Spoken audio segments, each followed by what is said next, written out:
sekalian saya sambil ngabsen ya. Oh ya, gini ya, untuk masalah saya belum ngomongin ini dulu ya, penilaian. Ya, untuk masalah evaluasi dalam mata kuliah SEM ini, ya seperti biasa lah nanti ada tugas-tugas gitu ya dari saya dan juga nanti dari Kori gitu ya. Bahkan kalau untuk metode pembelajaran yang sekarang ditekankan itu dari Dikti itu kita diminta untuk project based learning gitu ya, case based study gitu ya, case based method ya, metode pembelajaran berbasis kasus gitu ya, kemudian berbasis project ya. Sebenarnya sih metode pembelajaran yang sudah kita lakukan ya sudah relatif mengadopsi itu ya, kita di dalam entah itu dalam mata kuliah MTS ataupun kategori gitu ya, sering kita kan melakukan analisis gitu ya terhadap suatu data real ataupun ilustrasi data sederhana gitu ya, itu sebenarnya sudah mencerminkan bahwa metode pembelajaran kita ini berbasis kasus gitu ya, case based method. Tapi memang yang diinginkan itu ke depannya itu katanya berbasiskan project juga ya, jadi nanti Anda tuh diminta juga jadi nggak abstrak gitu lah ya, dimana metode-metode yang sudah Anda pelajari ini diterapkan pada kasus real itu seperti apa. Memang harapannya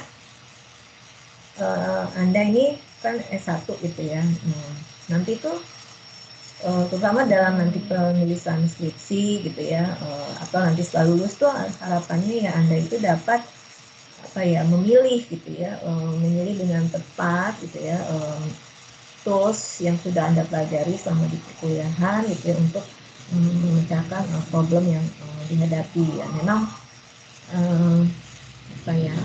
konsep-konsep atau metode atau tools yang sudah Anda pelajari ini memang masih sangat basic gitu ya, standar ya.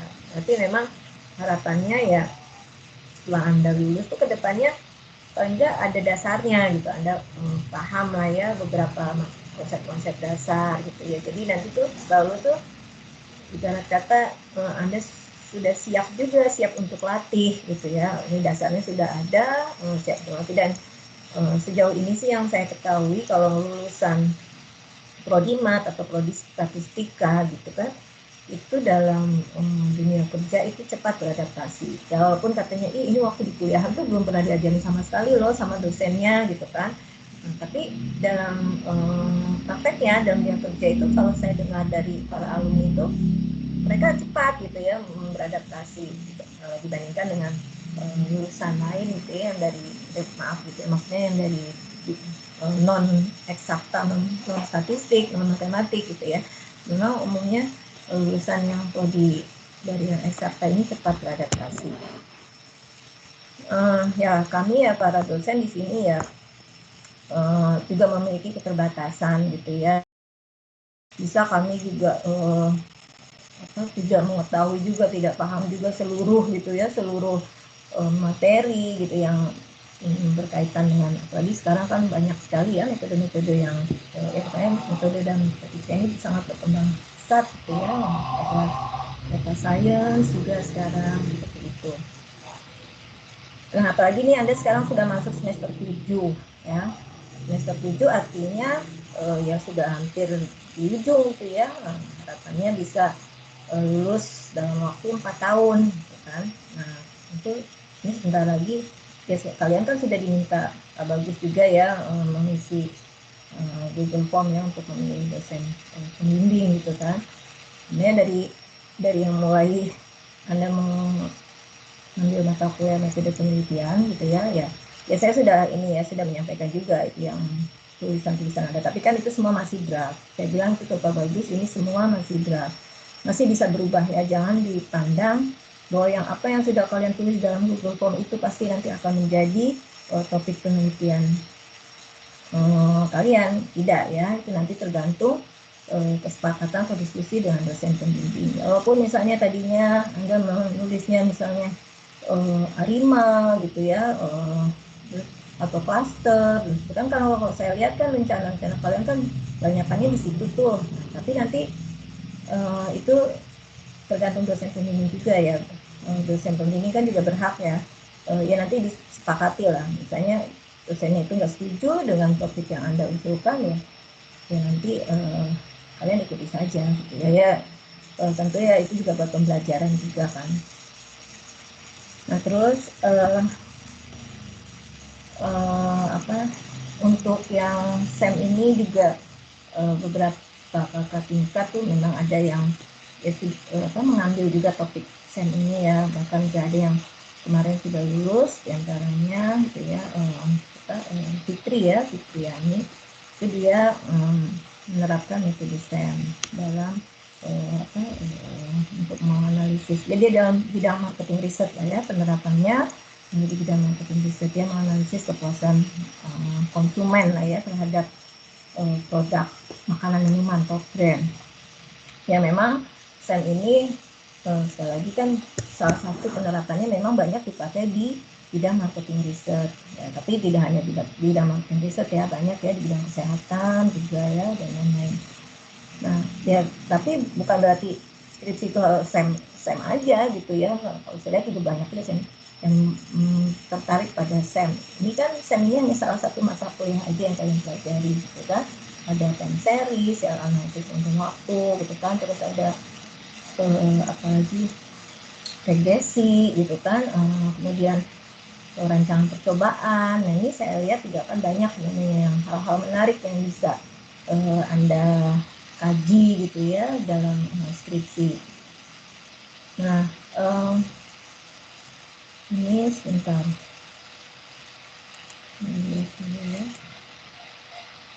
Kalau saya lihat kan nilai-nilai kalian waktu yang MTS 1 kemarin kan bagus-bagus semua ya. Ya nanti harapan saya juga untuk MTS 2 ini mohon tugas-tugas itu dikerjakan dengan serius gitu ya. Jadi nanti kan ada tugas tadi saya bilang UTS dan UAS, mungkin nanti ini bobotnya nanti akan disesuaikan. Kalau kemarin ini ya saya ambil bobotnya itu kalau nggak salah UTS UAS itu 35% ya, dan tugas 30% kalau nggak salah seperti itu. Jadi nanti saya akan lihat lagi di akhir gitu ya, kalau misalnya memang nilai ujiannya agak jatuh gitu ya, mungkin nanti tugas itu akan bobotnya lebih besar. Memang kalau misalnya tugasnya project itu memang akan memiliki bobot yang lebih besar ya. Bahkan ya kalau memang itu projectnya itu sangat besar gitu ya, bisa sampai komponen itu bisa sampai ke 50% itu memungkinkan gitu ya. Nah, nanti untuk masalah bobot sih insya Allah akan saya pertimbangkan, insya Allah tidak merugikan lah, yang penting keseriusannya gitu, karena saya melihat juga keseriusan dari kalian juga ya. Insya Allah sih saya tidak bermaksud untuk menjatuhkan gitu ya nilai kalian, mudah-mudahan sih nilainya bagus-bagus semua. Kemudian di SEM 2 ini estimasi session kan ya tadi. Oke. Tadi saya tanya tentang variabel intervening ya, karena ini nanti di pertemuan 2 dan pertemuan 3 ini tuh akan membahas analisis mediasi dan moderasi ini terkait dengan variabel intervening tadi, yang memang salah satu yang mencirikan antara SEM dengan analisis regresi itu karena adanya variabel intervening itu. Apa ya variabel intervening? Indah nggak Indah? Ada nggak Indah? Iya Bu. Indah bisa nyalakan kamera nggak Indah?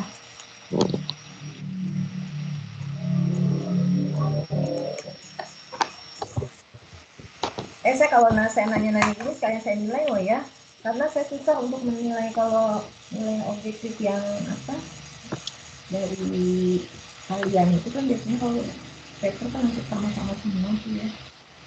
Untuk UTS atau UAS ini saya ngambil nilai dari saya tanya-tanya gini ya.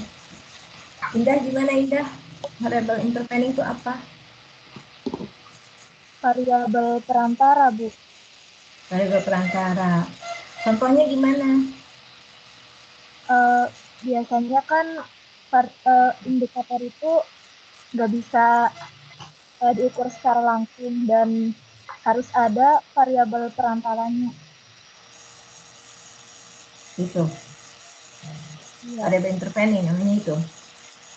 iya. Bisa kasih contoh nggak?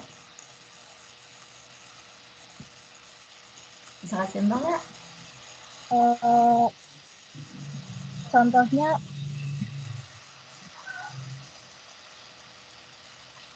Hmm.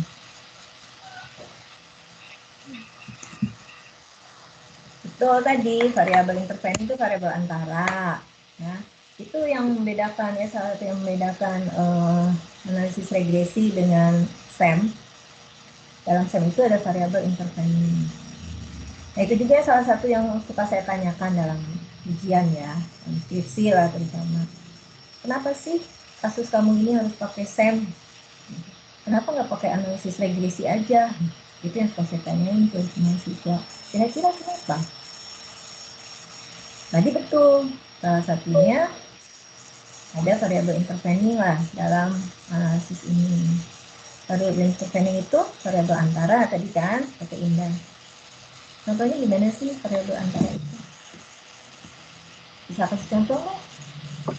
Ilustrasi yang seperti apa?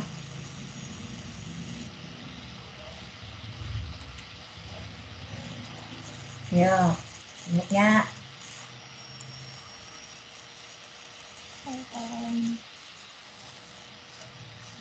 Hmm, supaya. iya Bu. Ibu udah kelamaan. Ya, oke. Terima kasih, Indah. Nah, tadi bagus ya variabel interveningnya. Oke, ini ilustrasinya bisa, Indah. Coba yang berikutnya. Ya, boleh dimatikan. Rifa, barangkali bisa memberikan contohnya nggak, Rifa?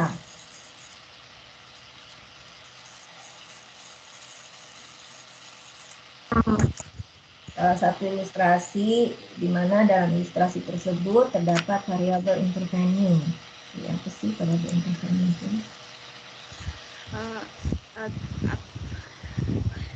Ada variabel independennya, gaya kepemimpinan, sedangkan dependennya itu kinerja karyawan. Itu bisa ada variabel Rifa, perantara. bisa nyalain videonya nggak, Rifa? Sebentar, Bu.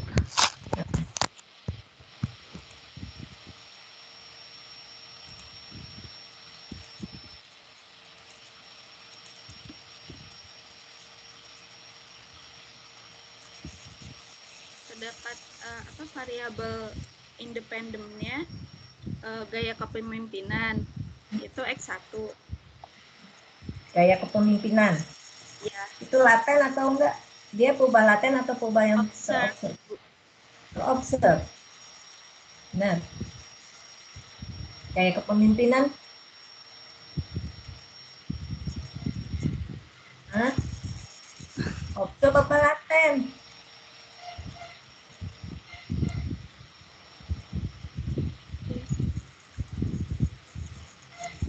Mana? Observe. Observe. Hah?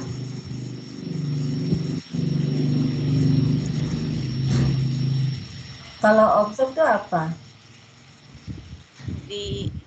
Dapat perubahan Diamati sama stress. perubahan laten apa bedanya? Coba itu dulu deh. Perubahan yang observe sama perubahan laten apa bedanya, Rifa? Kalau observe dapat diamati secara langsung. Terus? Kalau laten tidak dapat diamati secara langsung. Oke, betul. Nah, tadi gaya kepemimpinan itu termasuknya apa? Observe apa laten? Laten. Hah? Laten. Ya. Oke, laten ya, bukan observe kan tadi ya. Gaya kepemimpinan bisa dilihat dari indikator-indikatornya. Misalnya apa? Oke. Tadi mau ngasih contohnya apa? Gaya kepemimpinan terhadap apa?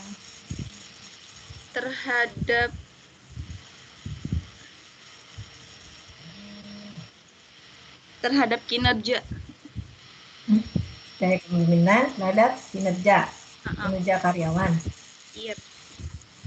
Gaya kepemimpinan supervisor ya, pimpinan ya. Ya, gaya kepemimpinan atasan gitu kan. Pengaruhnya terhadap kinerja karyawan. Iya. Variable interveningnya apa? Kepuasan kerja. Kepuasan kerja. Jadi gimana? Bisa ini kan ceritakan apa dijelaskan hubungannya? Ulangi.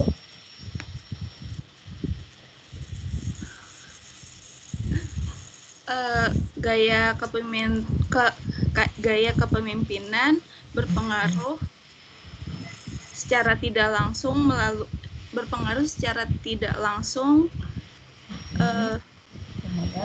terhadap kinerja melalui kepuasan kerja. Oke, ya boleh ya. Jadi tadi variabel intervening itu variabel antara ya. Sebenarnya kita lihat pengaruh tadi dari gaya kepemimpinan terhadap kinerja ya. Tapi di sini kita lihat bahwa ini pengaruhnya itu melalui puasan ya tadi ya. Oke, boleh. Nah, di sini nanti ya ada tadi yang saya bilang ada mediasi, ada moderasi gitu ya. Apa sih bedanya gitu ya mediasi dan moderasi? Ya, kalau mediasi ini memang ya tadi yang disebutkan itu ya lantara tadi, tapi kalau mau jadi suatu peubah mempengaruhi suatu peubah yang lain itu sifatnya tidak langsung ya, tapi melalui suatu peubah lain ya. Nah, sementara untuk yang moderasi ini variabel moderator ya, sekali bilang variabel moderator ini itu juga variabel intervening sebenarnya, tetapi dengan adanya variabel intervening itu bisa menyebabkan hubungan antara tadi yang variabel misalnya melihat tadi gaya kepemimpinan gitu ya terhadap kinerja, dengan adanya kepuasan misalnya dengan masuk ke suatu perubahan antara ini, bisa jadi hubungan itu menjadi melemah atau bisa juga menguat gitu ya. Jadi itu sifatnya variabel yang ketiga ini, variabel moderator ini ya, ini sifatnya itu bisa memperkuat hubungan antara variabel yang satu dengan variabel yang lain gitu ya. Jadi awalnya nih hanya punya dua variabel A dan B, atau variabel X dengan Y misalkan katakan seperti itu. Terus dengan adanya variabel Z, variabel yang ketiga, hubungan antara X dan Y ini yang bisa menjadi semakin kuat atau bisa juga justru semakin lemah. Ya, itu ya variabel moderasi. Itu nanti bagaimana kita menganalisisnya gitu ya, contoh-contohnya nanti akan dicoba ya, coba kita lihat jadi kasusnya ya, di package-nya juga di R ada ya, yang menggunakan package mediasi atau mediation. Oke, itu nanti. Kemudian di pertemuan berikutnya kita akan coba bahas tentang data kategorik ya, data kategorik dalam SEM. Data kategorik ini yang memang sering juga gitu ya dipakai dalam SEM. Kita lihat dari suatu perubahan laten gitu ya, perubahan laten kemudian diukur oleh beberapa indikator gitu ya. Indikatornya ini ada yang tipenya itu kategorik gitu ya, misalkan kategoriknya itu menggunakan skala ordinal gitu ya. Bisa misalkan dari mulai sangat tidak setuju sampai setuju gitu ya. Nah itu sering juga dijumpai gitu ya dalam untuk pengukuran perubahan laten ya, menggunakan indikator-indikator yang tipenya kategorik ya. Nah, di dalam model SEM ini ya secara garis besar itu terdapat dua model kan ya. Model apa aja ya itu ya dalam SEM? Secara garis besar model persamaan struktural ini terbagi dalam dua model. Model apa aja itu nih ya? Mana nih ya?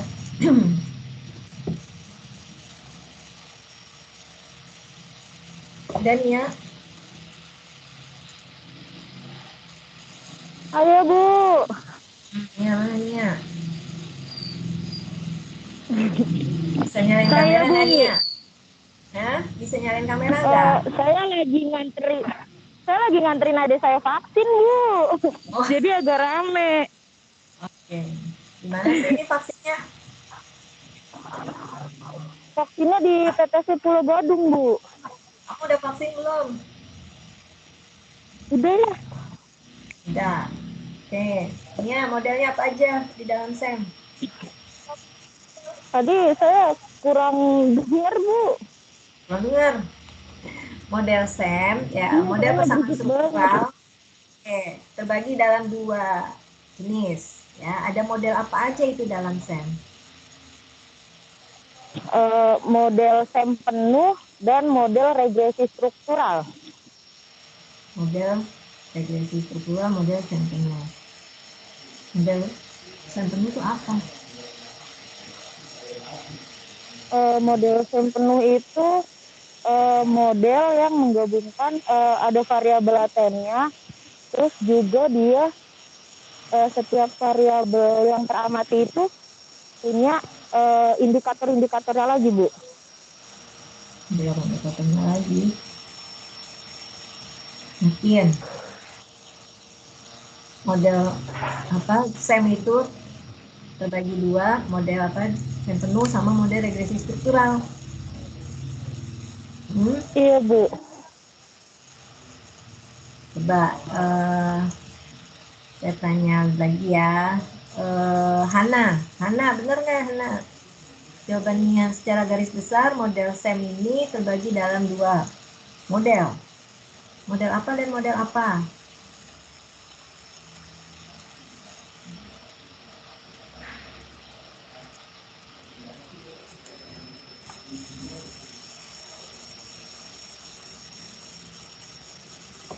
Mana ini? Hana? Ada nggak Hana? Hana? Nggak ada.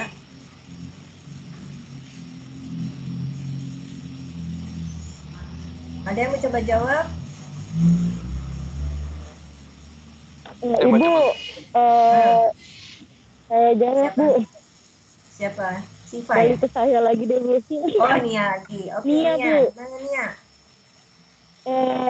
Model pengukuran dan model struktural ya, Bu? Nah, itu yang saya maksud. Secara garis besar, SEM itu ya, model persamaan struktural dibagi menjadi dua. Ya. Jadi model penyusun SEM itu ya, itu ada yang namanya model measurement, model pengukuran, dan ada model struktural. Nah, kedua model inilah, kombinasi dari dua model inilah yang akan membentuk model SEM itu tadi, yang kamu bilang tadi model penuh, gitu loh, ya. Jadi, intinya model SEM itu disusun oleh dua jenis model, model pengukuran dan model struktural. Oke, yang disebut dengan model pengukuran apa ya? Oke, Nia, makasih. Kamu lagi di tempat itu ya. Lanjut, Hana. Ada nggak Hana?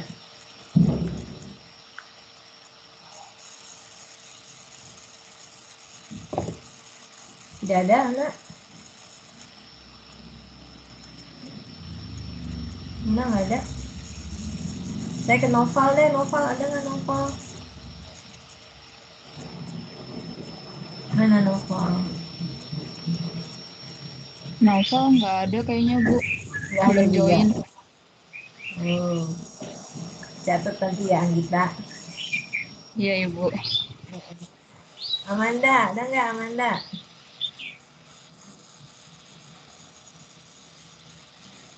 Amanda juga belum join. Hadir Bu, maaf Bu, tadi ke-mute. Ada. Oke, Amanda. Tadi penyusun model Iya, Bu. SEM itu ada model pengukuran dan model struktural. Kalau model pengukuran itu gimana? Itu antara variabel laten dan variabel offset ya Bu ya? Oke. Model pengukuran itu adalah model yang merepresentasikan ya hubungan antara hubungan antara perubahan Berubah. observe ya, terobserve dengan perubahan laten. Iya Bu. Ya. Modelnya gimana? Yang oke, kalau susah ya nulisnya. Sisi kiri deh, sebelum sama dengan itu sisi kirinya itu perubahan laten atau perubahan yang terobserv. Nah, model pengukuran itu biasanya pakai apa sih analisisnya? Model pengukuran ini model dalam apa analisis apa? Pakai CFA ya Bu ya? Nah, Konfirmator. oke. Bagus ya. Jadi model pengukuran ini sebenarnya eh, kita melakukan pengukuran terhadap perubahan laten gitu ya, berdasarkan indikator-indikatornya, terus kita ukur menggunakan itu ya CFA ya dalam SEM ini, confirmatory factor analysis. Nah, dalam confirmatory factor analysis ini gimana modelnya? Tadi kan katanya menghubungkan antara perubahan yang terobserv dengan perubahan latennya. Gimana itu logikanya? Ya, kayak mungkin apakah variable offset itu telah bisa mewakili variabel laten tersebut begitu Bu? Nanti ada kriteria-kriterianya apakah memenuhi? Oke, ya intinya kita ini akan punya suatu perubahan laten tadi ya, yang disebutkan oleh Diva ya, gaya kepemimpinan. Gaya kepemimpinan, misalkan kita punya indikatornya ada 5 gitu kan. Nah, dengan menggunakan CFA itu kita akan mengkonfirmasi gitu ya, apakah ubah-ubah indikator tadi gitu ya sudah relatif mencerminkan, mengukur gitu ya gaya kepemimpinan tadi dengan bagus ya, dengan baik atau tidak. Nah, di sini kan modelnya itu gimana? Masih ingat nggak? Bisa kalau misalnya ini udah. Di sisi kirinya itu perubahan yang terobserv kan ya? X sama dengan ada suatu loading lambda lambda dikali F ditambah error kalau nggak salah. Bentar, ini sekarang lagi testingnya ini. Ya, jadi di situ konsepnya bahwa suatu perubahan yang terobserv gitu ya, kan kita kan mengamati dari indikator itu ya, perubahan-perubahan indikator tadi. Nah, logikanya skor yang kita peroleh dari perubahan yang terobserv tadi itu dipengaruhi oleh suatu faktor laten. Ya, ada suatu faktor laten yang mendasari skor perubahan yang teramati tadi. Ya, makanya dalam analisis faktor gitu ya, mungkin Anda ingat itu ya, formulanya itu secara umum ada X sama dengan misalkan lambda F gitu kan ditambah error gitu ya. Jadi perubahan yang terobserv di sisi kirinya itu ya sama dengan perubahan laten gitu ya, perubahan latennya seberapa besar proporsinya gitu ya yang mempengaruhi perubahan indikator tadi ditambah errornya. Ya misalnya X-nya itu anggaplah kita mengukur intelijensi kemampuan verbal misalnya ya. Ubah latennya itu yang mau kita lihat adalah kemampuan verbal dan kemampuan numerik, misalkan seperti itu. Kemampuan verbal misalkan kita notasikan dengan F1, kemudian kemampuan numerik misalnya kita notasikan dengan F2. Misalnya ini. Nah, jadi misalkan nih X-nya itu indikator-indikatornya misalnya ada skor nilai matematik gitu ya, terus ada skor nilai bahasa Inggris, terus ada skor nilai fisika dan seterusnya ya. Nah, ini seseorang ini misalkan si A gitu ya memperoleh nilai matematikanya misalnya nilai matematikanya tuh 85. Nah, nilai matematika 85 itu kita ingin lihat seberapa persen sih yang ditumbangkan atau yang dikontribusikan oleh kemampuan verbal dan juga berapa persen bobot yang diberikan oleh kemampuan numerik. Ya, kan tadi kan latennya ada 2 tuh, F1 dan F2 misalnya ya. F1 kemampuan verbal, F2-nya kemampuan numerik. Nah, tentu kalau misalnya anak ini memiliki skor matematika yang tinggi gitu ya, bisa jadi mungkin proporsi atau loading faktornya itu yang lambdanya dari kemampuan numerik mungkin ini lebih tinggi dibandingkan dari yang kemampuan verbal. Nah, jadi logikanya itu bahwa skor dari suatu perubahan yang teramati itu terdapat atau dipengaruhi oleh suatu karakteristik laten ya di dalamnya. Nah, tetapi tidak seluruhnya bisa dijelaskan oleh variabel laten tersebut. Nah, yang tidak dapat dijelaskan oleh variabel laten itu masuk ke dalam komponen error. Ya, makanya tadi formulanya itu ada errornya untuk model CFA ya, X sama dengan lambda F plus A. Sebentar ya, saya ambil.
Oke, tadi Sam,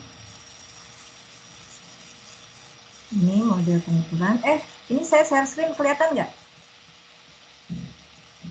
Kelihatan Ibu. Bentar ya. Oke, ini model penyusun dalam SEM. Nah, untuk yang pengukuran ini kita pakai CFA ya. Sementara untuk model struktural ini sebentar coba apa ya, pakai regresi. Ini regresi struktural. Jadi model pengukuran ini tadi adalah model yang merepresentasikan hubungan antara si ubah laten dengan peubah-peubah yang teramatinya ya. Jadi di sini tadi modelnya misalkan ini ya, peubah yang teramatinya itu yang terobserve kita notasikan dengan X. Ya, biasanya seperti ini. Ini saya pakai tulisnya matrik ya. Jadi X-nya bisa terdiri dari X1, X2 ya, dan seterusnya sampai misalkan X untuk T. Ini F-nya juga ada F1, F2 ya, ini saya tuliskan seperti ini. Jadi kalau misalnya indikatornya ini adalah X1 itu misalnya matematik, skor bernilai matematik ya, format, misalnya gitu ya. Di sini misalnya F-nya tadi saya bilang ada 2, misalnya di sini F1 plus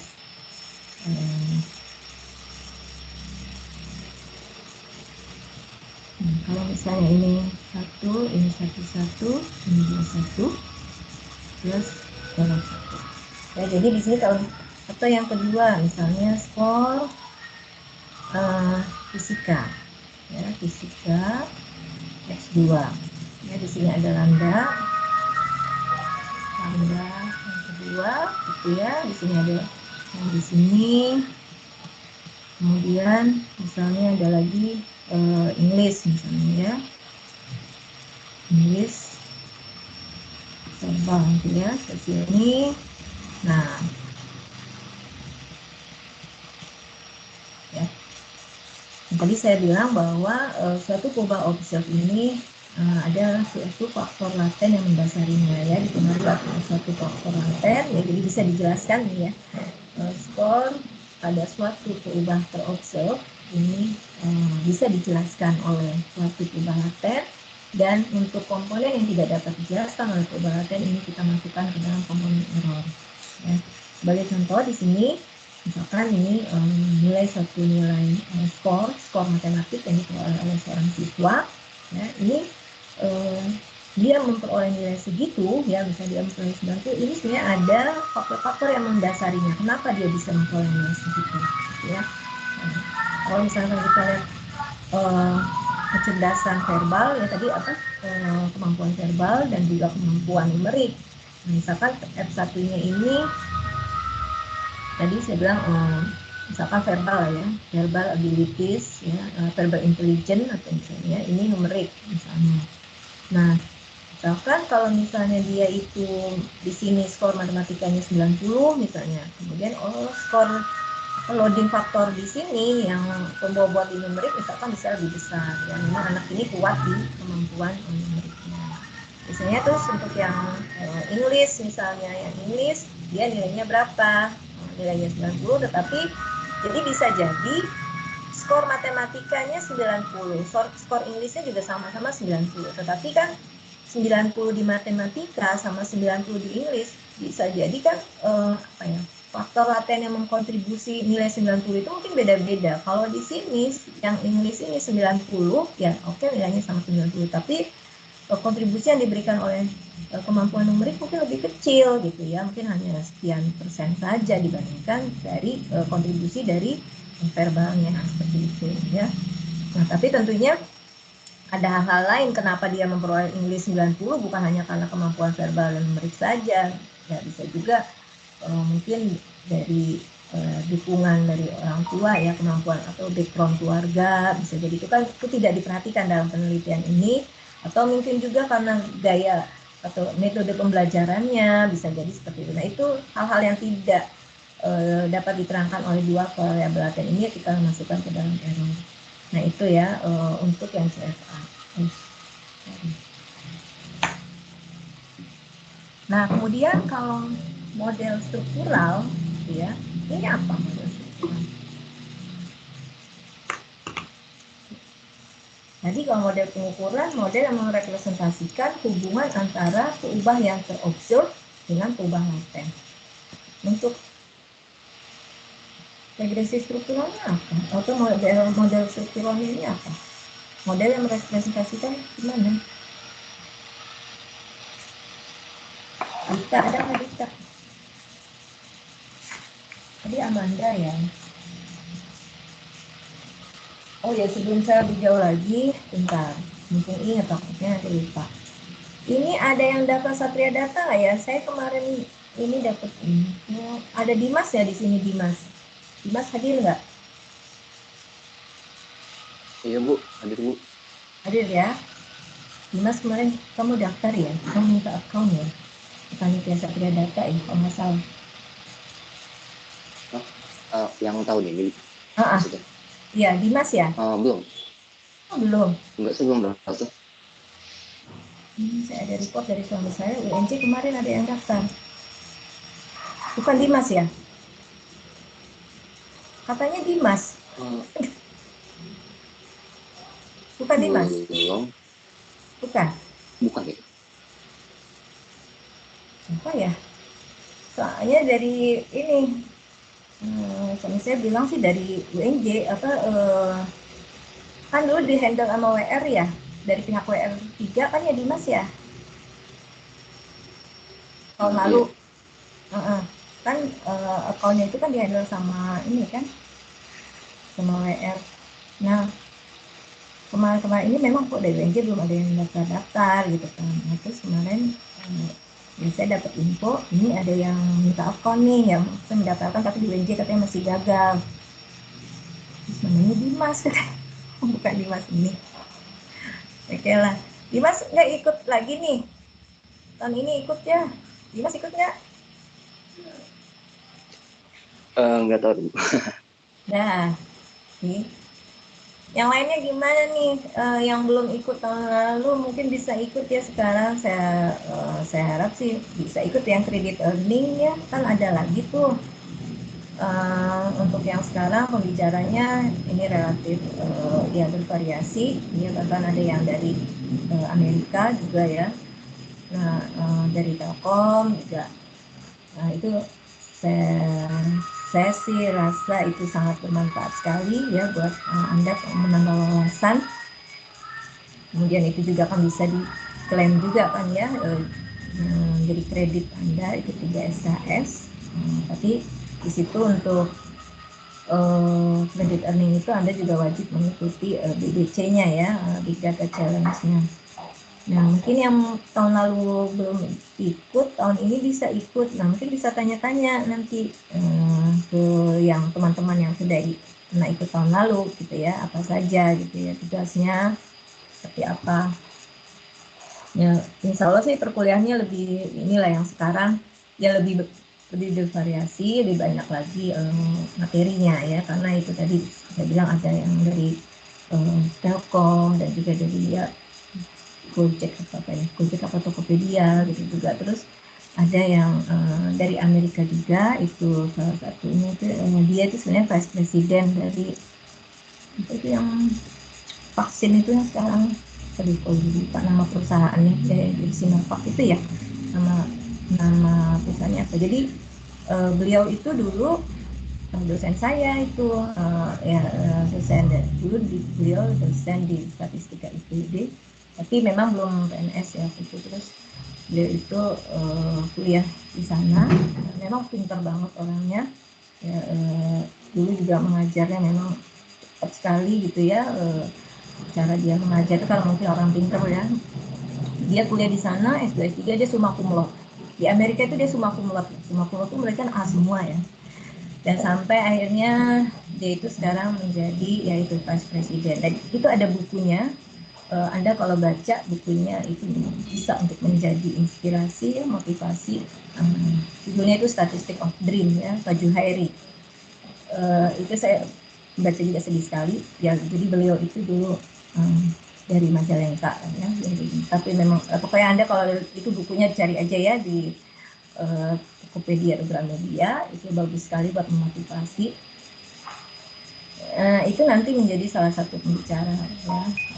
Dia tapi sekarang karena dia di sana sudah lama ya nggak pulang dan sudah tidak menjadi dosen lagi di statistik, karena memang dulu juga belum PNS ya. Jadi sekarang dia menjadi vice president di sana. Nah, itu nanti menjadi salah satu pembicara ya. Dia ini banget kan dalam hal sekarang ini pandemi gini, dia sering sekali diminta untuk menjadi narasumber ya di berbagai acara. Mungkin Anda bisa searching ya, itu namanya Pak Juhairi itu bukunya, buku karangan dia, tulisan dia itu bukunya Statistic of Dream. Itu sangat bagus sekali. Saya sih menyarankan Anda untuk membaca buku itu ya, buat memotivasi juga Anda ke depannya. Nah, makanya kalau bisa ini ya saya sangat menyarankan sekali Anda untuk berpartisipasi dalam Satria Data ini ya, apalagi tahun lalu kan kita bisa kalau dapat juara 2 nih Dimas. Saya sih harap Dimas bisa ikut lagi nih. Terus juga untuk yang lomba olimpiadenya yang lainnya juga kalau bisa juga ikut ya. Kan di sini tahun lalu itu saya lihat ada Devina ya, Mas Syauki ya. Yang lainnya juga coba daftar aja. Jangan takut kalah ya, kalah menang itu udah biasa. Tapi kan ini di sini pengalamannya ya, mungkin saya bisa menambah portofolio Anda juga gitu nantinya. Oke, untuk kredit earning ini kalau nggak salah tuh pendaftarannya paling lambat tanggal 31 Agustus ya. Saya juga nggak terlalu baca banget ininya ya, karena memang mungkin Dimas tahu ya tahun lalu kita untuk kredit earning ini lumayan ada masalah lah untuk pengakuan di ininya kondisi akad ya. Yang mudah-mudahan sekarang sudah relatif lebih baik ya, karena dulu kita itu memang baru banget gitu ya buat PMDKM. Sekarang memang banyak tawaran-tawaran kan ya, dan saya lihat juga Dimas sama Wahyu kan mengikuti program Bangkit, bahkan yang sekarang saya dengar Dimas juga ikut magang ya, magang di mana itu Dimas ya, di mana Dimas magangnya?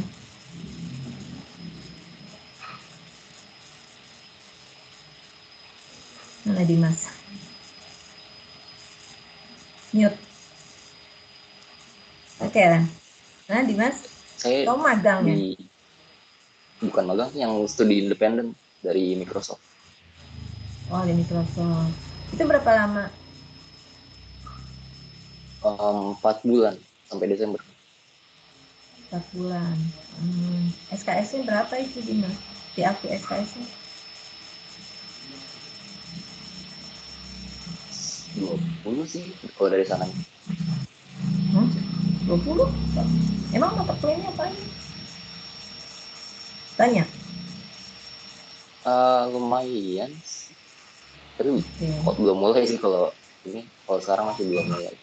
Tapi udah ada ini sedikit kayak RPS ya ibarat. Oke, ya nanti ini lagi ya di mungkin Pak Bagus ya. Dimas sudah konsultasi ya, diskusi sama Pak Bagus ya.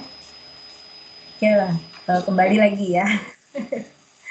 Itu tadi saya takut keburu lupa gitu. Maksud saya ini menyarankan Anda coba deh Anda browsing Satria Data yang masuk ke websitenya, coba dilihat-lihat, dicari-cari informasinya bagaimana itu Satria Data untuk tahun ini ya. Kredit earningnya coba yang tahun lalu belum sempat ikut, tahun ini mungkin bisa ikut ya kredit earningnya. Nah itu lumayan buat nambah SKS. Oke, tadi model measurement sudah. Model strukturalnya ini gimana ya? Jadi kalau model pengukuran menghubungkan antara perubahan terobserv dengan laten. Kalau model struktural ini bedanya dengan model pengukuran itu gimana?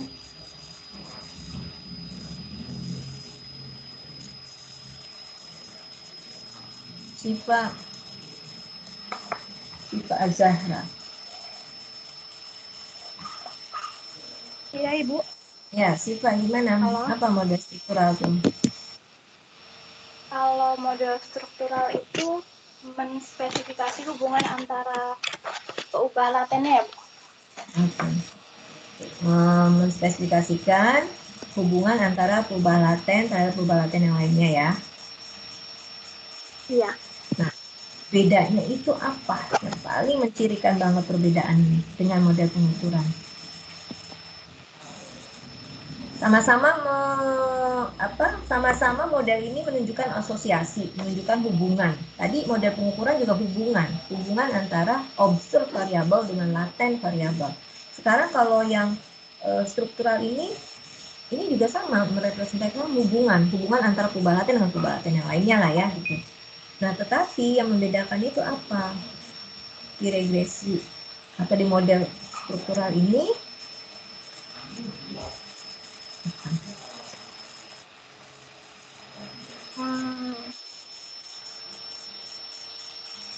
membedakan adalah di struktural ini kita bisa lihat directionnya ya. Direction itu apa sih? Arah ya. Direction itu arahnya ya. Jadi kalau misalnya yang tadi yang X sama FF tadi ya, observe sama laten itu kan kita berarti hanya melihat asosiasi atau hubungan atau korelasinya lah ya, seperti itu saja.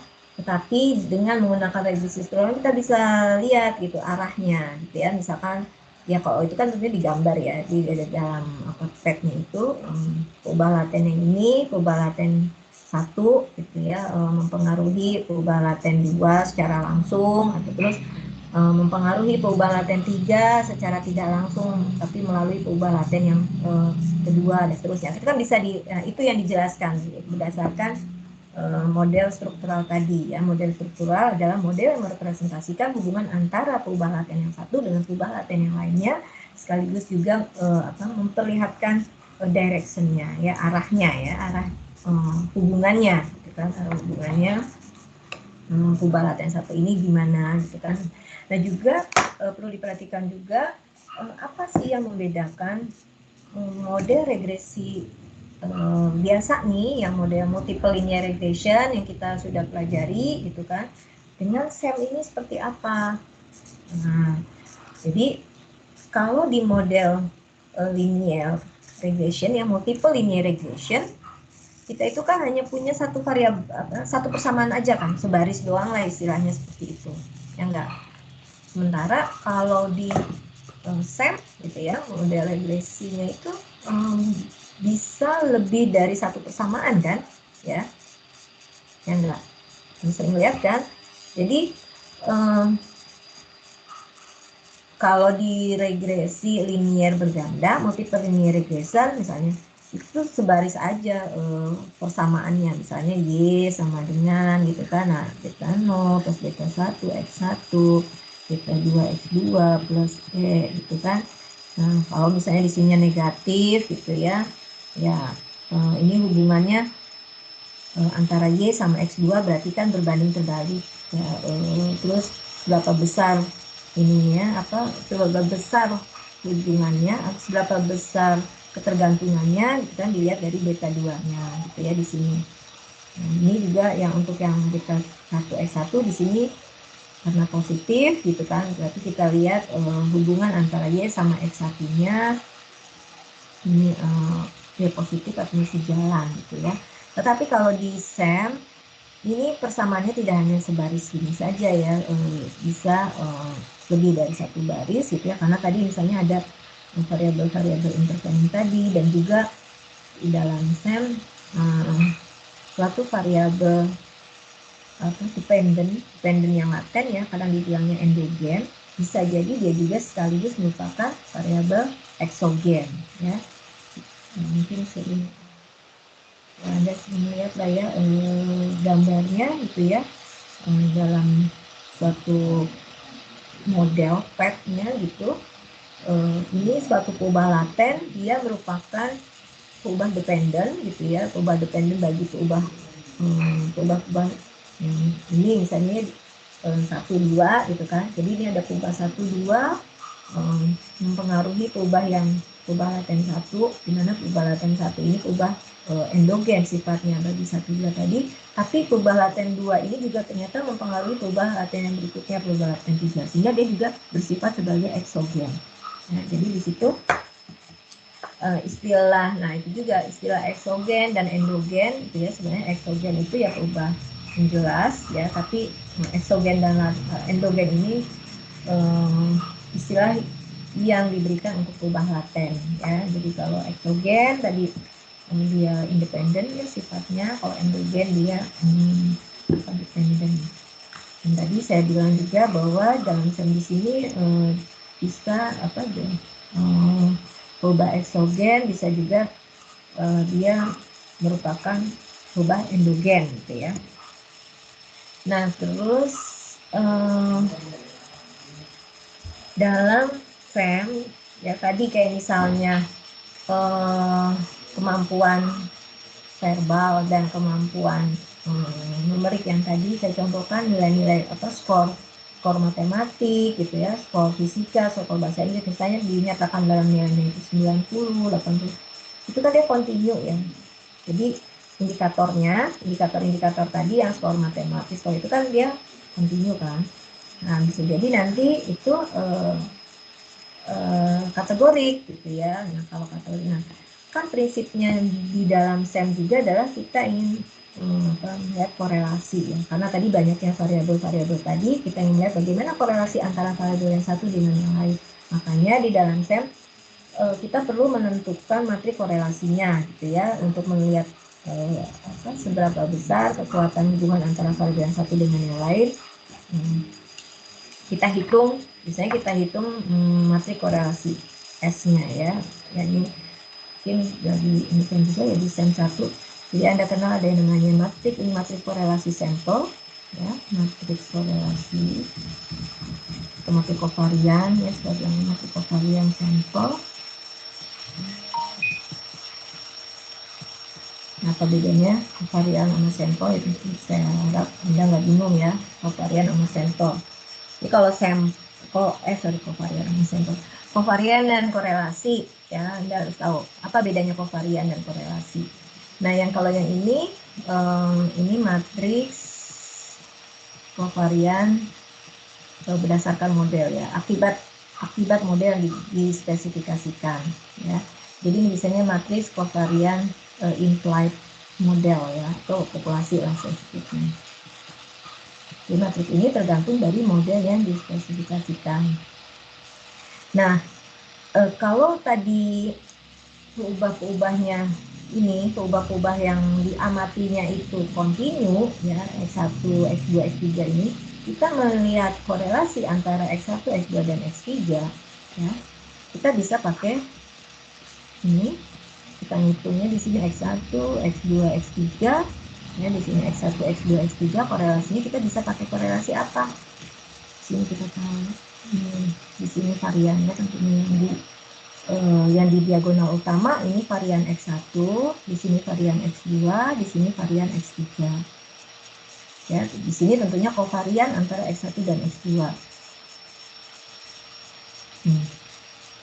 Kalau misalnya X1, X2, X3 itu kontinu, kita menghitung korelasinya ini bisa pakai korelasi apa namanya? Ingat?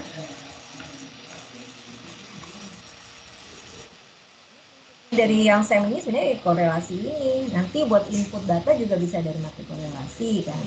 Nah, ini sebenarnya di yang SEM 1 ya, Anda udah mempelajari itu korelasi. Berbagai macam ukuran korelasi ya.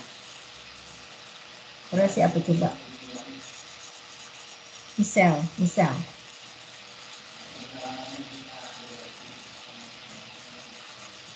Ada misal? Mana misal?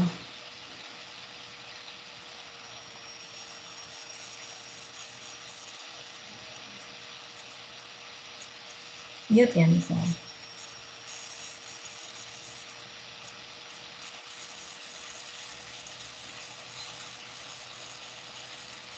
Gak ada misalnya misal.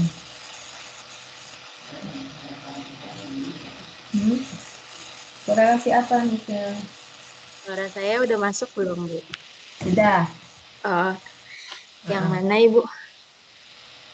Tadi itu, kalau misalnya perubahan yang teramatinya kontinu, nih tadi, ya, kita akan mencari matriks korelasinya itu menggunakan apa?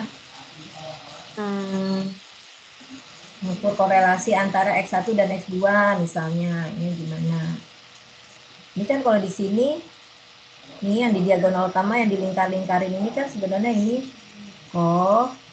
X1, atau kita bisa tulis ini adalah var X1. Di diagonal yang kedua, yang utama cos X2, var X2. Tapi kalau di sini, ya, ini adalah cos X1 dan X2. Nah, gimana cara menentukan ininya nih? Cos X1, X2 berapa? Cos X1, X3 berapa? Pakai apa? Korelasi apa? Ini kita lihat X1, X2, X3-nya tadi nilai-nilai ini, skor matematik, skor fisika, skor bahasa Inggris. Korelasi Kan person bukan, Bu? iya, tuh ya. Jadi kalau misalnya kita punya X1, X2, X3-nya itu tadi perubahannya numerik ya, tadi yang kontinu, itu kita hitung pakai korelasi produk moment person ya. Ini pakai produk moment ya, atau korelasi person ya, person correlation. Oh iya, terus tadi ya bedanya kovarian sama korelasi. Kalau korelasi itu batas minimumnya berapa, batas maksimumnya berapa? Kalau korelasi min 1 sampai 1 bukan, Bu? Ya, 1 sampai 1. Berarti di sini yang di diagonal utama nilainya akan berapa kalau ininya pakai korelasi, kalau bukan pakai kovarian? Dari rentang min 1 sampai 1. Iya.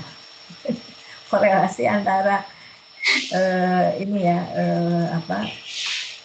X1 dia juga sifatnya tidak ada satuan ya, unitless ya. Kalau bedanya korelasi sama kovarian ya.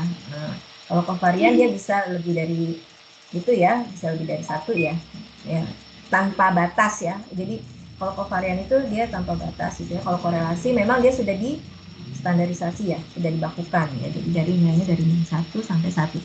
Nah, sekarang kalau misalnya X1, X2, X3-nya itu perubahannya tidak kontinu, tidak numerik, misalnya pakainya ordinal, gimana? Kalau X1-nya ordinal, X2-nya ordinal. Korelasi apa sih?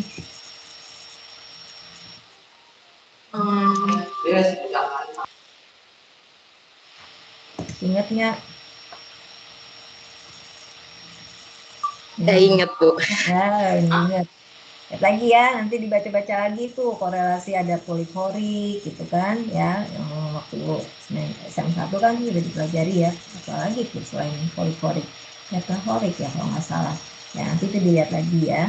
Jadi itu kalau misalnya perubahan-perubahannya kategorik ya, kan kategorik itu kan bisa perubahan nominal, bisa perubahan ordinal ya. Nah contoh yang perubahan nominal itu kalau misalnya indikatornya itu hanya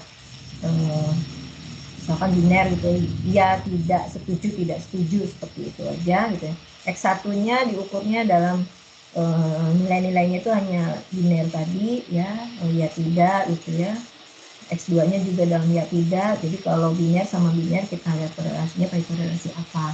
Tapi kalau misalnya X1-nya ordinal gitu ya, jadi mulai dari sangat tidak setuju sampai sangat setuju gitu ya. X1 ordinal, X2 ordinal, kita mengukur besarnya korelasi itu pakai apa gitu ya. Itu ada korelasi poliforik ya namanya. Oke. Nanti kita akan coba lihat 3 SEM dalam kategori dalam data kategori. Itu pertemuan 4 sampai 5. Pertemuan 6 dan 7 insya Allah nanti kita lihat untuk estimation in SEM ya. Jadi pendugaan parameter yang ada di SEM ya, itu seperti apa. Nah sebenarnya prinsipnya itu adalah gini, kalau di regresi linear biasa kita melakukan pendugaan parameter ya tadi yang ini yang di depan tadi.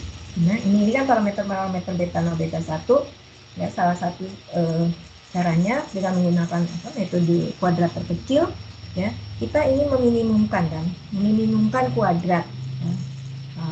OLS kan, ordinary least square, meminimumkan kuadrat sisaan ya, kuadrat sisaan atau residual alat, dimana sini kan itu kan Y dikurangi Y itu lah ya. Nah ini selisih lah ya, selisih antara amatan pada sampel, ini amatan yang sebenarnya, amatan yang kita punya gitu ya, dengan prediksi ya, prediksi berdasarkan model. Nah kita ingin meminimumkan selisih ini ya, kuadrat jarak, meminimumkan kuadrat jarak antara ini Y dengan Y3. Nah nanti di SEM akan sama prinsipnya, kita akan meminimumkan juga. Apa yang kita minimumkan? Meminimumkan jarak atau selisih antara ini, antara S dengan sigma ini. Tuh ya prinsipnya itu. Kalau di dalam SEM kan kita basisnya pada matriks kan, sehingga untuk mendapatkan pendugaan parameter ya, nanti metode pendugaan parameternya juga macam-macam gitu ya. Kalau misalnya ubah indikatornya itu normal gitu ya, kita bisa pakai namanya metode kemungkinan maksimum atau maksimum likelihood gitu ya. Nah, sama kan di yang regresi yang linear biasa juga kita kenal ada OLS, ada maksimum likelihood juga ya. Nah di sini juga sama. Nanti kalau misalnya ubah-ubah indikatornya itu nggak normal gitu ya, kategori, gimana nanti pendugaan parameter-parameternya. Nah itu juga perlu dilihat lagi, parameter desain itu apa aja sih gitu. Tadi ini salah satu parameter juga akan kita duga nih, yang loading ini, lambda ini, berapa besar proporsi apa ya, atau kontribusi ya, loading faktor dari kemampuan verbal yang ditimbangkan itu ya terhadap skor matematika. Nah, ini termasuk parameter yang akan kita duga ya, lambda ini. Di samping lambda ini kan ada parameter-parameter lain juga ya yang akan kita duga. Mungkin Anda ya di SEM 1 sudah belajar gitu ya bagaimana mengidentifikasi parameter ya, parameter apalagi termasuk varian itu ya, varian juga apa, measurement errornya ya, itu juga termasuk parameter yang akan diduga. Nah itu gimana prosesnya? Nah, ada beberapa metode pendugaan parameter dalam SEM ya. Kalau misalnya tadi ubah indikatornya ordinal atau bukan kontinu, metodenya apa? Ini ada ya. Jadi metode maksimum likelihood itu kalau x-nya normal misalnya seperti itu. Oke, itu kemudian selanjutnya materi dalam pertemuan berikutnya ya, itu ada yang namanya model-model multigroup ya. Di pertemuan berikutnya nanti Anda akan pelajari itu topiknya tentang multigroup. Multigroup ini apa? Multigroup ini sebenarnya mirip dengan ANOVA dalam ya dalam regresi atau dalam merancok yang sudah kalian pelajari gitu. Tapi kan ingat, dalam regresi, dalam rancok yang sudah kalian pelajari itu perubahan-perubahannya semuanya itu terobserve ya. Anda misalnya ingin membandingkan ini ya.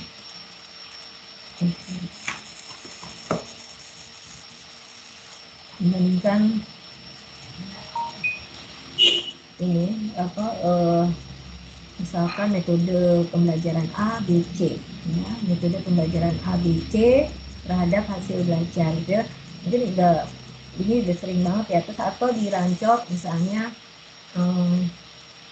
pengaruh metode pemupukan A, B, C ya terhadap hasil panen misalkan gitu ya. Di sini kita punya datanya, ya kita punya data ini kan multi sampel, multi group ya. Jadi kalau kita membandingkan rata-rata, ya kan yang akan kita lihat rata-ratanya ya. Kita akan melihat apakah rata-rata pertumbuhan atau kalau kita lihat hasil panen gitu ya, apakah rata-rata hasil panen yang dikasih pupuk A, B, C ini sama atau enggak gitu kan. Di sini kita seperti ini kan, waktu dirancok ya, kita akan melihat comparing three groups ini, melihat pembandingan mean ya rata-rata dari 3 grup ini ya, seperti itu. Tapi perubahan-perubahan yang kita analisis di sini sifatnya terobserve semua ya. Jadi di sini ada ini terobserve. Nah nanti sekarang kalau di SEM itu kita juga melakukan analisis lebih dari 2 grup ya, multi grup lah ya. Kalau misalkan 2 juga bisa gitu kan. Kalau di Stardas gitu ya, mungkin kita kalau hanya 2 grup saja, ini nanti larinya ke UJT gitu kan. Nah ini kan sudah pelajari ya. Nah begitu comparing mean. Nah ini sebenarnya kan comparing mean kan, membandingkan rata-rata dari 2 grup. Kalau misalnya ini Anda membandingkan rata-rata dari 2 grup saja dan juga datanya itu ya, datanya di sini adalah diasumsikan normal, maka kita bisa pakai UJT.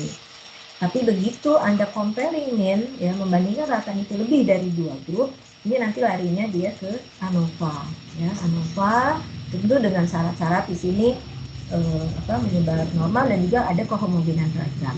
Nah itu tapi data yang kita analisis itu semuanya terobserve. Nah, nanti di sini di SEM ini gimana sekarang membandingkan komponen laten antara grup 1, grup 2 dan seterusnya. Ya. Itu nanti.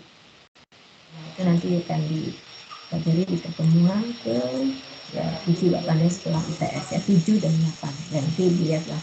Nah yang terakhir adalah melihat bukan yang terakhir. Yang berikutnya tentang model-model SEM interaksi dan juga ada struktur mean ya, itu melihat tadi struktur mean-nya, rataannya. Jadi dalam SEM itu kan tadi SEM itu kan sebenarnya intinya kovarian, ragam, tetapi bukan berarti hanya keragaman saja yang bisa kita lihat dalam SEM itu. Ya, mean pun, rata-rata pun bisa kita lihat dalam SEM. Tadi contohnya tadi gimana kalau saya mau lihat rata-rata kemampuan verbal antara kelompok 1, kelompok 2 dan kemudian kita lihat rata-rata kemampuan verbal di kelompok pria dan kelompok wanita itu seperti apa. Nah, itu kan udah multi group kan sebenarnya antara pria dan wanita gitu kan. Tetapi yang dibandingkannya itu latennya tadi ya, verbal ability-nya atau ability-nya. Nah terus materi selanjutnya juga model-model SEM dengan pengaruh interaksi ya.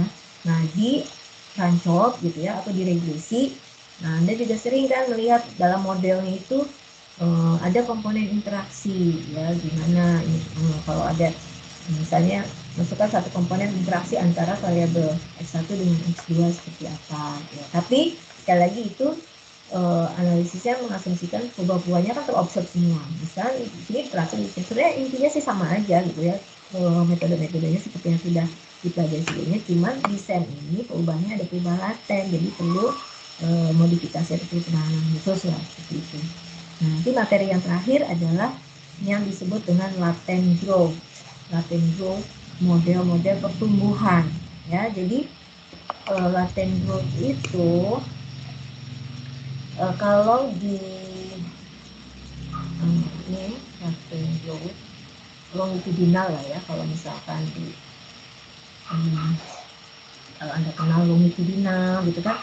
Jadi pengamatannya itu tidak hanya satu kali, ya. Pengamatan itu lebih dari satu waktu. Panel lah ya, mungkin Anda kenal namanya panel gitu kan. Jadi kita mengamati berat badan gitu ya, berat badan dari sekelompok orang di bulan ke-1, bulan ke-2, bulan ke-3 dan seterusnya. Nah, ini juga sama, kita melihat bagaimana apakah ada tren gitu ya, ada tren kenaikan atau konstan, stabilan, atau ada perubahan gitu ya dalam kemampuan ability seseorang. Jadi itu growth-nya ya, ada pertumbuhan. Growth di sini ya bisa jadi trennya itu naik ya, atau ya atau semakin turun dan seterusnya. Ya intinya sih sama ya, seperti prosedur-prosedur yang sudah kalian pelajari juga ya. Mungkin kalau kalian sudah belajar time series gitu ya, time series itu kan juga pengukuran terhadap amatan lebih dari satu waktu ya, lebih dari satu kali gitu kan. Tapi kalau di time series kan objeknya cuma satu gitu ya, di objek cuma satu tapi dia dilakukan pengukuran berulang-ulang ya. Makanya ini perlu dikenal istilah panel dan time series ya. Data time series dan data panel ini apa bedanya ya. Jadi ini semuanya berkaitan dengan masalah waktu. Pengukuran itu lebih dari satu waktu. Tetapi kalau untuk yang panel data di sini objeknya itu lebih dari satu ya. Jadi kalau time series di sini objeknya itu biasanya satu, tapi T-nya ini lebih dari satu kali ya. Tapi T-nya ini ya lebih panjang rangkaiannya. Jadi kalau di sini T-nya ini misalnya hanya 5 tahun atau 5 bulan gitu ya. Tapi di sini T-nya itu ini juga T-nya lebih dari satu kali, tapi ini misalnya kalau ini saya notasikan dengan T1 ya, sampai T-nya itu mungkin 5 atau 10 gitu ya. Kalau T2 ini bisa misalkan dari tahun 50 sampai tahun 80, dan juga periodenya itu misalnya bukan bulanan, misalnya harian. Bayangkan berarti kan rangkaian waktunya akan lebih panjang ya. Jadi itu bedanya panel data sama time series. Di sini rangkaian waktunya itu lebih panjang ya, lebih banyak daripada T1. Dan ini kalau time series N-nya objeknya cuma satu, panel data N-nya biasanya lebih dari satu ya. Oke, nah nanti di sini laten growth juga sama. Itu bagaimana pengukuran laten yang dilakukan lebih dari satu kali waktu. Ya, itu dimodelkan itu seperti apa. Oke, itu mungkin nanti ya. Nah, sudah jam 9.39. Tadi saya minta Anda untuk membaca buku yang tadi saya kasih ya, dari yang handbook itu ada asumsi-asumsi ya. Asumsi yang terkait pada SEM.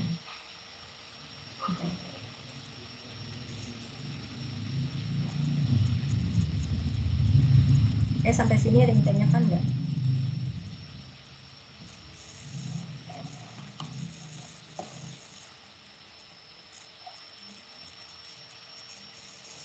Ada ya? Oke. Terus tadi udah baca kan ya, asumsi-asumsinya itu apa aja sih yang terkait desain? Ada berapa tadi kalau menurut buku itu?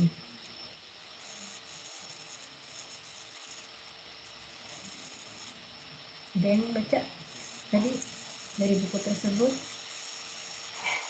Dita, ada nggak Dita?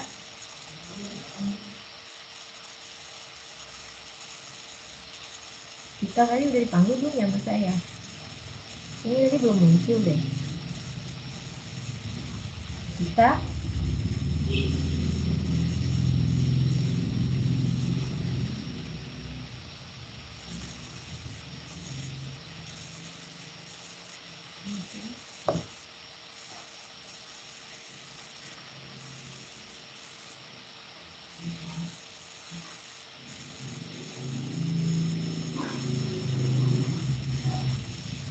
Nova udah join belum? Novel nggak ada. Wahyu, mana Wahyu? Ada nggak Wahyu?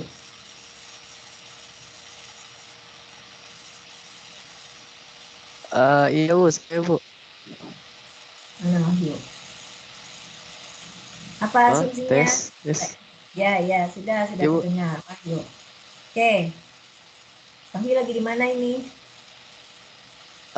Lagi di rumah Bu.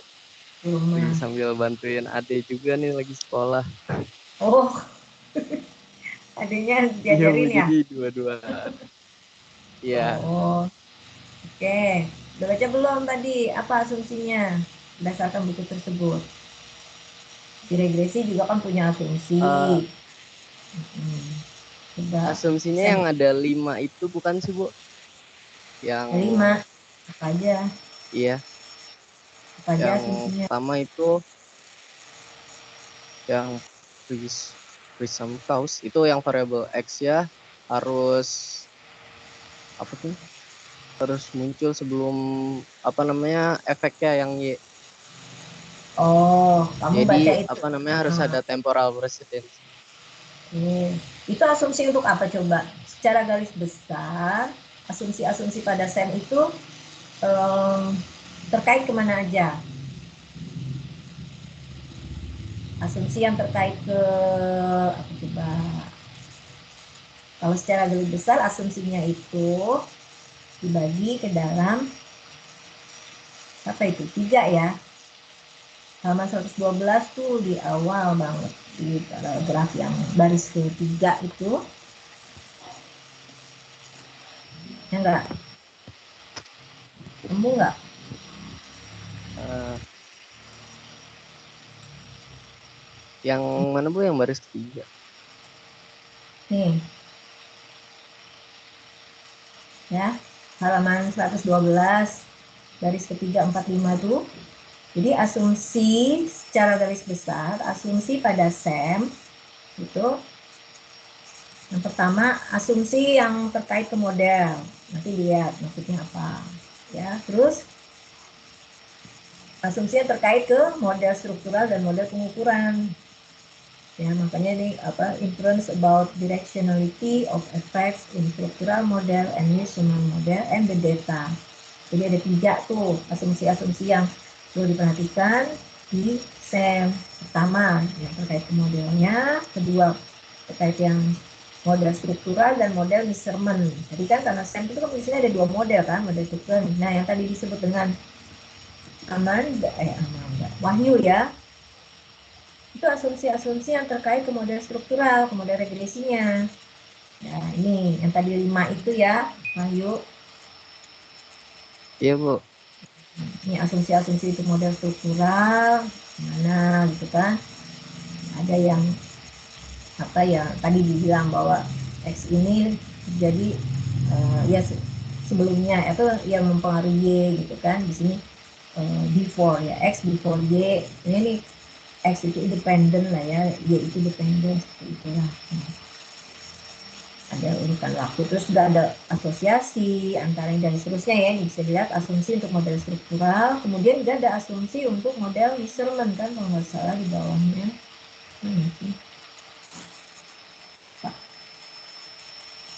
Ada nggak? Kalau saya lihat itu tadi ada assumption untuk model struktural dan juga ada assumption untuk nah ini assumption of measurement model ya kan di halaman 119 ya, nanti dilihat ya. Jadi asumsi-asumsinya itu apa aja. Terus tadi yang ada juga yang terkait ke data ya, terkait ke data itu ya nanti hubungannya asumsi yang data itu untuk kalau kita melakukan pendugaan parameter pada model SEM. Jadi kita harus lihat berdasarkan jenis datanya seperti apa ya. Makanya di sini ada kalimat the latter concern distributional and other assumption required by a particular estimation method ya. Ini kan the latter ini maksudnya ini ya, data.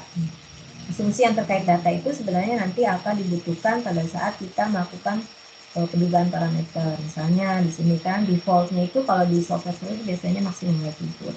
Dan ini ada asumsi-asumsinya. Nah, terus kan tadi ada asumsi yang terkait direction. Direction ini arah ya.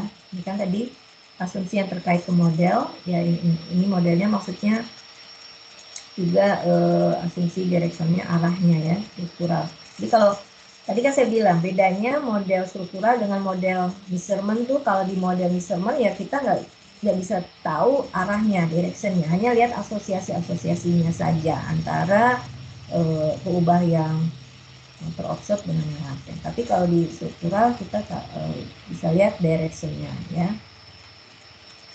Oke.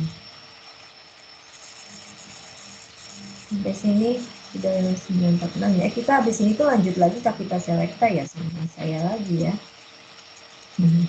Oke, nanti kita bisa istirahat dulu ya. Kapita Selecta kan mulainya jam 10 ya. Mungkin bisa ini saya nanti sekalian aja ya untuk Kapita Selecta. Jadi tadi itu sekilas yang RPS ya, materi-materi yang akan dibahas di SEM 2.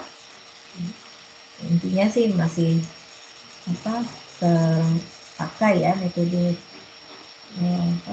struktural model struktural dan model pengukuran di yang di SEM 1 itu nanti akan dipakai juga di dalam SEM 2 ini. Oke, juga perlu juga diingat lagi ya tahapan-tahapan dalam SEM gitu ya, seperti apa gitu ya. Tentu kan Anda harus spesifikasikan dulu modelnya seperti apa ya. Kemudian juga nanti Anda perlu melihat model yang dari Anda sudah spesifikasikan itu tentu harus diidentifikasi juga. Apakah kita bisa mendapatkan solusi menduga dari parameter yang unik atau enggak. Tadi kan model-model SEM itu ada model CSA-nya, ada model strukturalnya ya. Nah, parameter-parameter yang ada di model struktural tadi dan juga yang ada di model measurement tadi sifatnya unik enggak gitu ya. Misalnya bisa kita dapatkan nilainya unik atau enggak. Nah, itu kan ini harus diidentifikasi ya. Begitu kita nentukan kalau di SEM itu kita punya kasus nih, kasusnya seperti ini.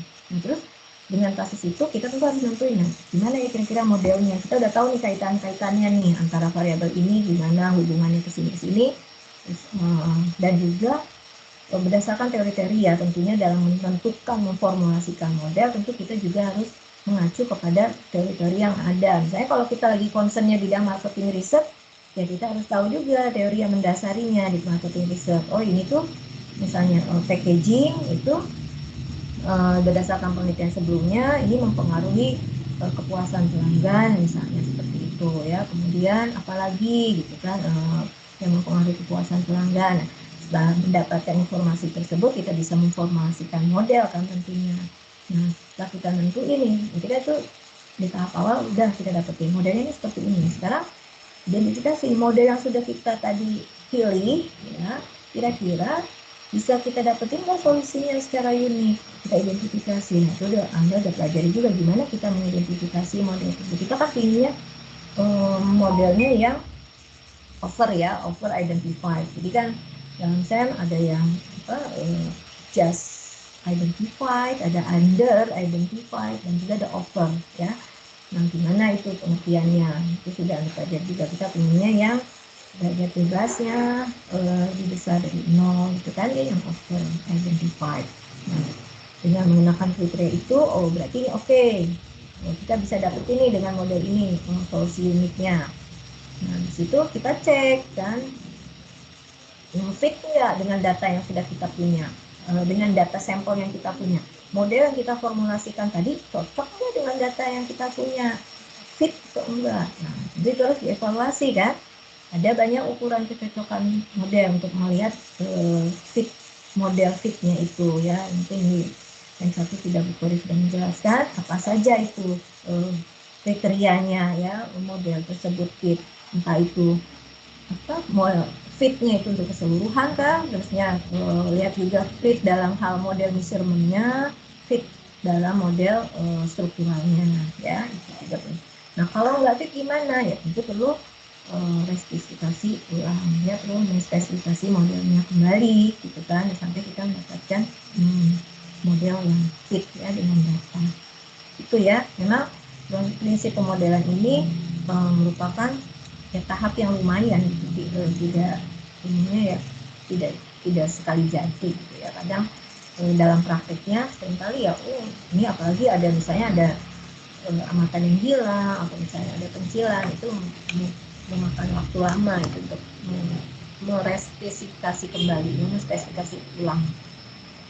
Kalau di teori kan ini yang berarti yang apa ya, yang standar-standar aja, yang datanya itu bagus-bagus aja gitu kan.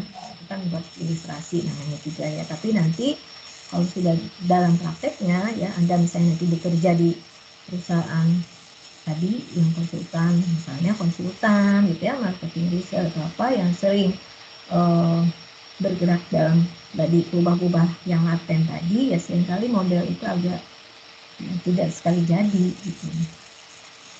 Oke, saya rasa cukup ya untuk reviewnya untuk pertemuan kali ini ya.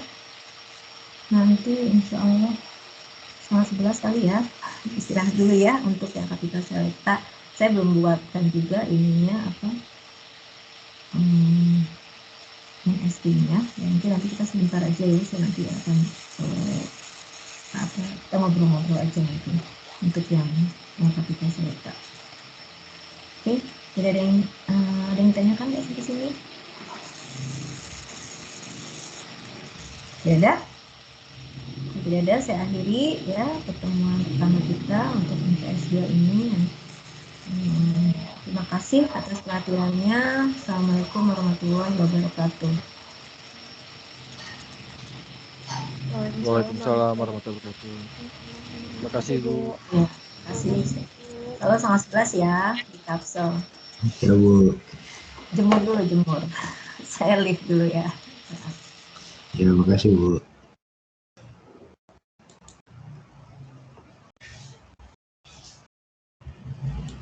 Oke.